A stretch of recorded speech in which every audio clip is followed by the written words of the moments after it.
Salam sejahtera, Anda bersama saya Salbino Saribun untuk berita Borneo Today TV malam ini.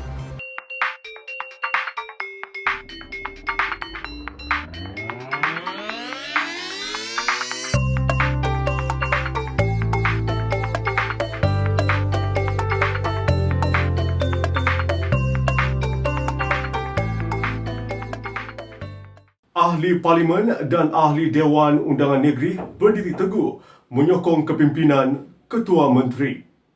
Pertemuan Ketua Menteri Datuk Seri Panglima Haji Muhammad Syafiee bin Haji Abdal bersama semua ahli parlimen dan ahli Dewan Undangan Negeri ADUN dari Parti Warisan Sabah, Pakatan Harapan PH dan APCO hari ini melenyapkan desas-desus kononnya iklim politik Sabah sedang goyah susulan beberapa wakil rakyat dikatakan akan melompat parti.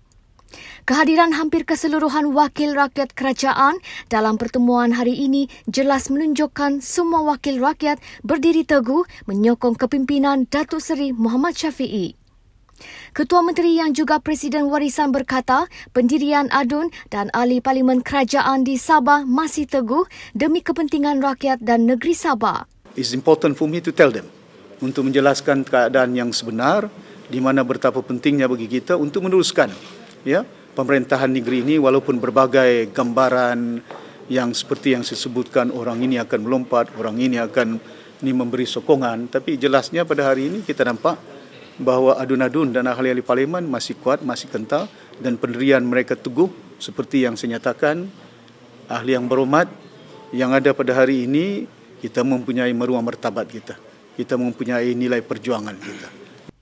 Datuk Seri Muhammad Syafiee berkata terdapat perancangan besar atau grand plan untuk memujuk ahli parlimen dan adun kerajaan di Sabah dengan menawarkan jawatan dan imbuhan kewangan serta memberi tekanan.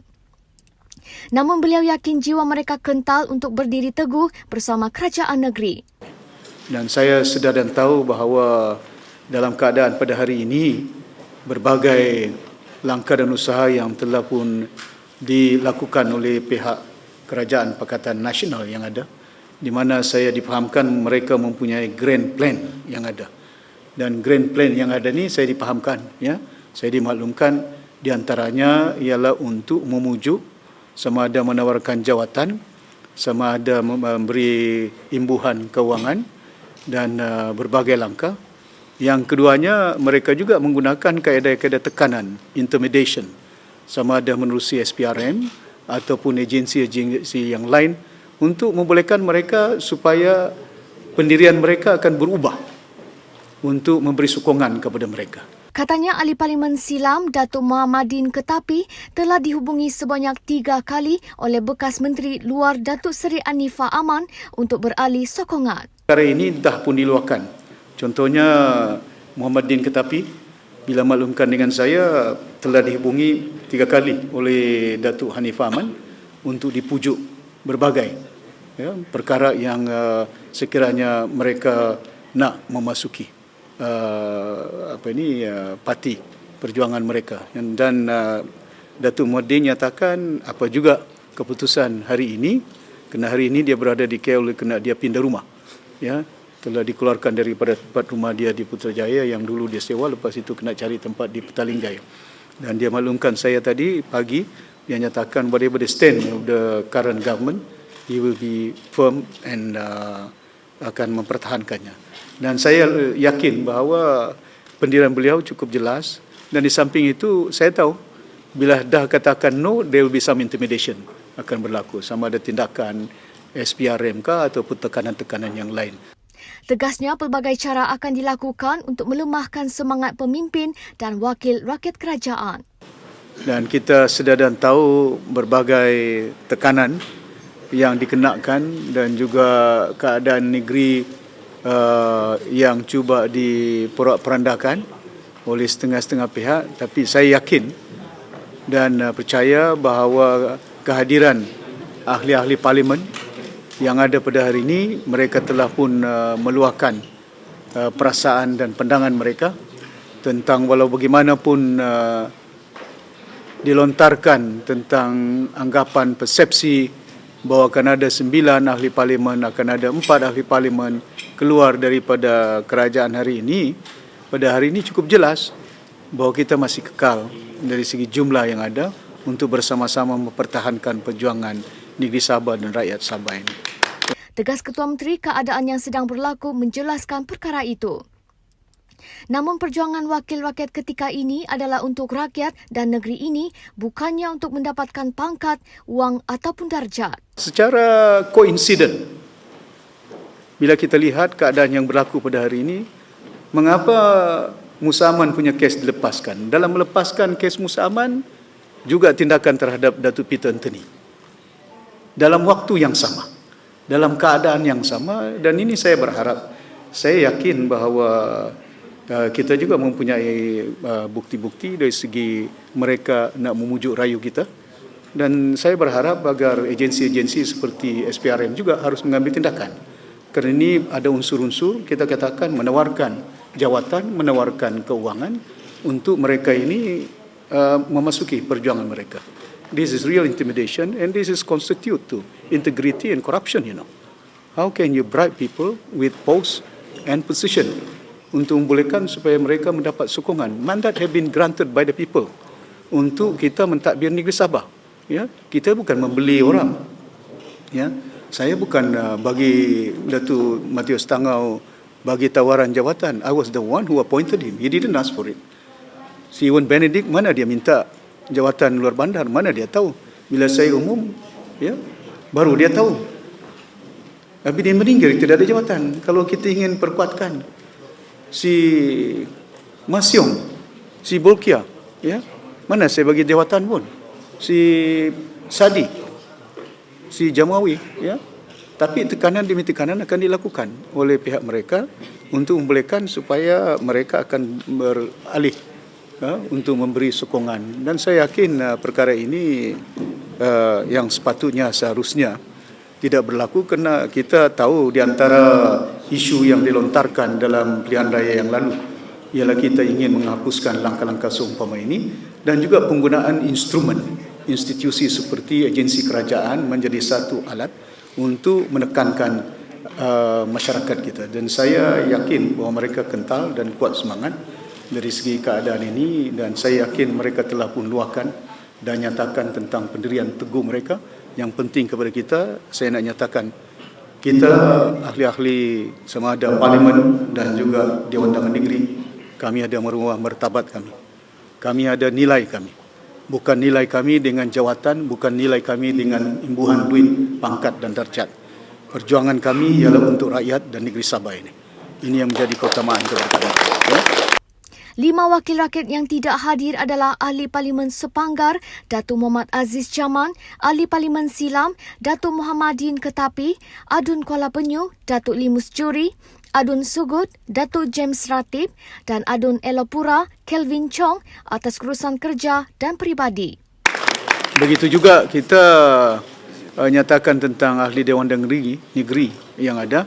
Pada hari ini agak ramai juga, dan ada yang tidak kesempatan tapi jumlahnya kecil, lebih daripada saya ingat 40 lebih yang datang, dan kita tahu yang lain pun maklumkan dengan saya, mereka tidak dapat datang kerana ada di tempat kawasan yang agak jauh. Tapi mereka telah nyatakan, Datuk Seri jangan bimbang, jangan ragu, we are with the state government, we are with kerajaan Datuk Seri pimpinkan untuk memastikan supaya keutamaan yang kita perlu lakukan ialah dari segi pembangunan, kestabilan politik yang ada di negeri Sabah ini. Datuk Seri Muhammad Syafiee meminta rakyat negeri ini bertenang dan jangan mudah percaya dengan dakwaan liar yang tidak sahih. Rakyat di negeri ini bertenang, jangan dengar sama ada suara-suara yang dinyatakan orang ini akan melompat, orang itu akan melompat. Kebimbangan saya terkadang itu ada telefon sama saya. Betul kamu YB kami ini mau melompat? Gambar dia ada, nama dia ada.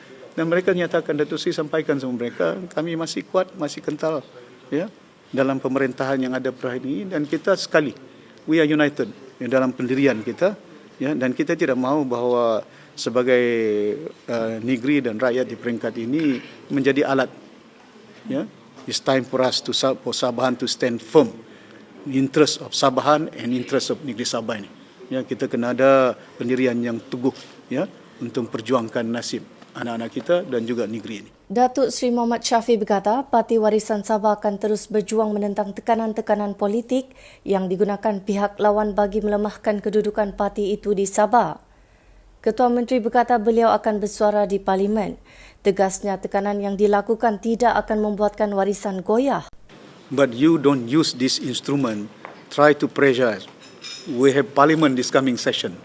And I can tell you guys, I'm not going to shut my mouth. The last election, PR14, remember, when they intimidated us, and I speak in Parliament. Let it be heard by Malaysian. Is this the government that we want? Is this the way that how we run the country? You know, I mean, we were there before. Tun Mahathir was there before, but you can imagine, have we used intimidation? But there was a process of law. Because one of the issues that we were plaguing, because corruption, because intimidation, too high-handed government, you know. I mean, this is something that's really unbecoming. I mean, Apa yang berlaku sekarang berkaitan kes tertentu turut mengundang banyak persoalan. example like Musa Aman punya kes. 46 kes yang dilepaskan. Jabatan air. You all know as a Sabahan, berapa juta yang keluar dalam TV jabatan air di situ. Duit beratus juta yang ada. Jumpa di kereta, jumpa di pejabat, jumpa di rumah. Hundreds of millions. Where is the money? Why Pairin was not called? He was the minister in charge for that particular ministry. Why he was not even remanded? Why he was not even questioned? I want to know. Why Musa Aman was not even called? He was not even remanded. Dari segi keadaan prosedur yang ada, I mean, this is we have to make sure that things must be in order. Yeah. Tegasnya lagi, cubaan menawarkan jawatan dan memberi imbuhan kewangan bagi menarik wakil rakyat kerajaan Sabah untuk beralih sokongan tidak boleh dibenarkan. Why did these people go and cari MP, cari Adun, mau puju, mau beli? If they have the number, takbir negara lah. You know? And why are you trying ini, puju sana, keluar surat khabar ini? What does it mean? We have the number.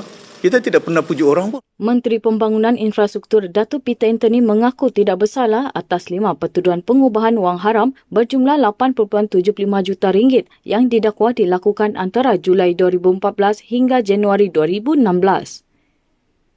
Peter 49 mengaku tidak bersalah di hadapan Hakim Mahkamah Seksyen Abu Bakar Manat selepas pertuduhan terhadapnya oleh Suruhanjaya Pencegahan Rasuah Malaysia SPRM dibacakan. Bagi pertuduhan pertama, Peter didakwa terlibat dalam transaksi haram membabitkan nilai 1.75 juta ringgit di Maybank Jalan Perpaduan Kampung Air, Kota Kinabalu pada 25 Julai 2014. Menurut pertuduhan kedua pula, Peter yang juga ahli Dewan Undangan Negeri Melalap didakwa melakukan aktiviti haram dengan menerima wang sebanyak 2 juta ringgit di lokasi yang sama. Bagi kedua-dua pertuduhan tersebut, beliau didakwa di bawah Seksyen 4-1-A Akta Pencegahan Pengubahan Wang Haram dan Pencegahan Pembiayaan Keganasan 2001 Akta 613. Seksyen itu memperuntukkan hukuman denda 5 juta ringgit atau penjara tidak melebihi 5 tahun atau kedua-duanya sekali. Sementara itu, bagi pertuduhan ketiga, Peter didakwa menerima wang haram membabitkan nilai RM500,000 di lokasi sama pada 5 September 2014. Bagi pertuduhan keempat dan kelima, beliau didakwa menerima wang masing-masing bernilai RM400,000 dan RM4.1 juta di bank yang sama. Pendakwaan bagi ketiga-tiga pertuduhan tersebut dibuat di bawah Seksyen 4-1-B Akta Pencegahan Pengubahan Wang Haram, Pencegahan Pembiayaan Keganasan dan Hasil daripada Aktiviti Haram 2001 Akta 613. Seksyen berkenaan memperuntukkan hukuman penjara tidak melebihi 15 tahun dan denda tidak kurang daripada 5 kali jumlah nilai aktiviti haram atau RM5 juta mana-mana yang lebih tinggi. Terdahulu dalam prosiding hari ini, Peter diwakili Barisan Peguam Luke Resa Balang, Martin Tommy, Cedric Chu dan Datuk Douglas Lin. Pendakwaan dikendalikan Timbalan Pendakwa Raya SPRM, Muhammad Akram Garib dan Muhammad Falik Basiruddin. Dalam prosiding itu, SPRM meminta mahkamah meletakkan nilai ikat jamin sebanyak RM1 juta beserta 2 penjamin terhadap Peter untuk dibebaskan. SPRM turut meminta mahkamah menyimpan pasport antarabangsa beliau dan mengarahkan Peter melapor diri di pejabat SPRM sekali setiap bulan. Selepas mendengar hujah pihak pembelaan, Abu Bakar kemudiannya menetapkan nilai jaminan sebanyak RM500,000 ke atas Peter beserta 2 penjamin. Manakala pasport antarabangsanya diserahkan kepada mahkamah dan beliau perlu melaporkan diri di pejabat SPRM sekali dalam setiap 2 bulan. Abu Bakar bagaimanapun berkata Peter boleh membuat permohonan untuk mendapatkan pasport tersebut jika ada keperluan penting. Mahkamah kemudiannya menetapkan sebutan semula kes pada pukul 10 pagi 8 Ogos depan. Menteri Pelajaran dan Inovasi Datuk Dr. Yusof Yaakob berkata, proses disinfeksi perlu dilakukan di setiap sekolah 2 minggu sebelum pembukaan sesi persekolahan pada 24 Jun ini. Warga pendidik juga diingatkan mengenai prosedur operasi standard SOP yang perlu dipatuhi. 2 minggu sebelum sekolah buka, kita SOP ini sudah dibagi. Apa yang harus dibuat sebelum buka sekolah, semasa bersekolah dan selepas sekolah. Sudah ada peraturan. Kalau saya mau baca panjang lah. Tapi SOP itu adalah yang telah direkomendkan untuk memenuhi keperluan SOP kesihatan. Soal penjarakan, kebersihan diri, dari segi mencuci tangan, pakai mask, ini semua telah pun digariskan. Disinfek sekolah-sekolah dan juga apa juga yang sudah ditentukan. Jadi maknanya kita sudah in place. Jadi 2 minggu sebelum buka, maknanya semua sudah akan dibuat.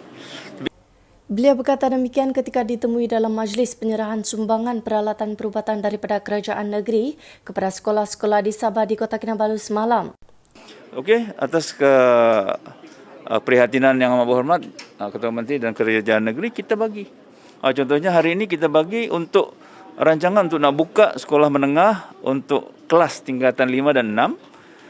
Untuk 1 bulan, kita bagi 1 bulan dulu sebagai penambah. Lebih kurang 700 lebih ribu face mask, 56,000 sanitizer untuk 225 buah sekolah.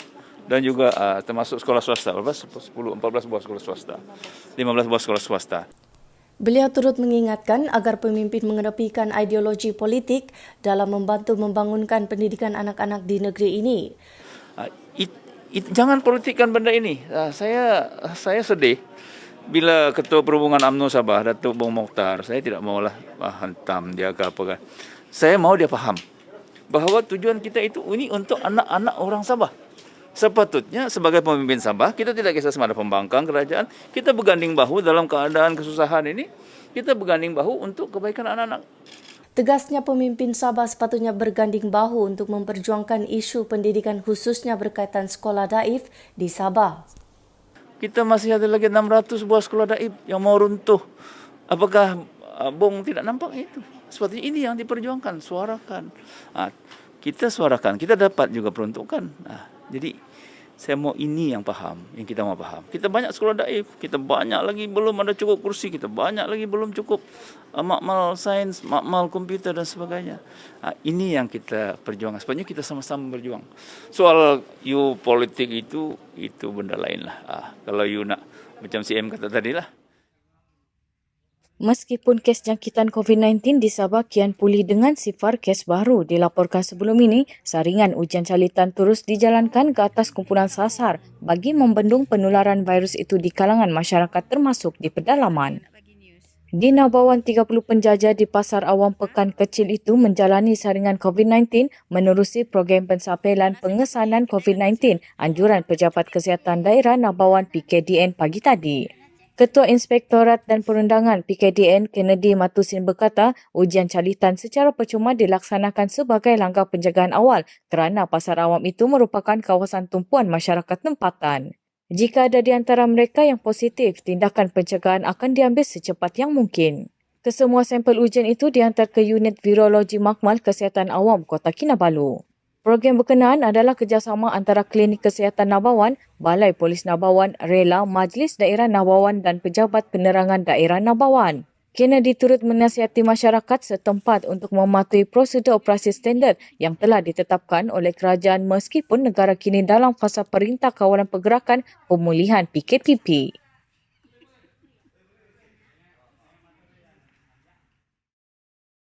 Usaha memburu 9 tahanan lelaki yang melarikan diri dari pusat tahanan sementara Sibuga disandarkan 2:20 pagi semalam giat dilakukan pihak berkuasa. Mereka melarikan diri ketika hujan lebat dengan merosakkan jeriji tingkap tandas pusat tahanan itu. Kesemua tahanan yang melarikan diri melibatkan kes imigresen dan dalam proses pengusiran pulang ke Filipina. Ketua Polis Daerah Sandakan, SCP Muhammad Azhar Hamin berkata, operasi mengesan kesemua tahanan dilancarkan oleh Ibu Pejabat Polis Daerah Sandakan sejurus menerima laporan. Kes disiasat mengikut Seksyen 223 Palang 224 Kanun Keseksaan. Orang ramai yang mempunyai maklumat berkaitan diminta menghubungi Bilik Gerakan IPD Sandakan di talian 089-212-222 atau Balai Polis berhampiran. Sepasang pengantin baru antara 6 yang maut dalam kemalangan ngeri di Kampung Membatu, Jalan Tunku Lahad Datu semalam. Difahamkan mangsa Hatijah Jakaria 35 dan suaminya Muhammad Jamil Jani 22 baru saja menikah pada 24 Mei lalu iaitu hari pertama umat Islam menyambut Aidilfitri. Ketika kejadian, pasangan itu bersama seorang lagi mangsa Muhammad Fadil Abdul Jaid 26 menaiki Proton Saga. Kemalangan itu membabitkan kereta dinaiki pasangan pengantin itu sebuah lori dan kenderaan pacuan 4 roda Isuzu D-Max. Pasangan itu dilaporkan dalam perjalanan ke Bandar Lahad Datu untuk membuat sijil nikah. Selain pasangan pengantin baru itu, kemalangan tersebut turut meragut seorang anggota polis berpangkat sarjan Lizam Ibrahim 50 dan isterinya Suhana Wahab 39 dalam kenderaan Isuzu D-Max. Lizam yang baru saja seminggu bertugas di Balai Polis Cendrawasih itu meninggalkan 4 anak berumur antara 6 hingga 17 tahun. Pemandu lori Tajuddin Mansur 64 maut selepas lori itu terjunam ke dalam gaung sedalam 20 meter. Kes disiasat mengikut Seksyen 41-1 Akta Pengangkutan Jalan 1987. Saudara, kebijaksanaan menjanjikan kejayaan dan kebahagiaan. Tetapi, jika disalahgunakan, ia akan mewujudkan penderitaan. Salbinus Taribun, BTTV.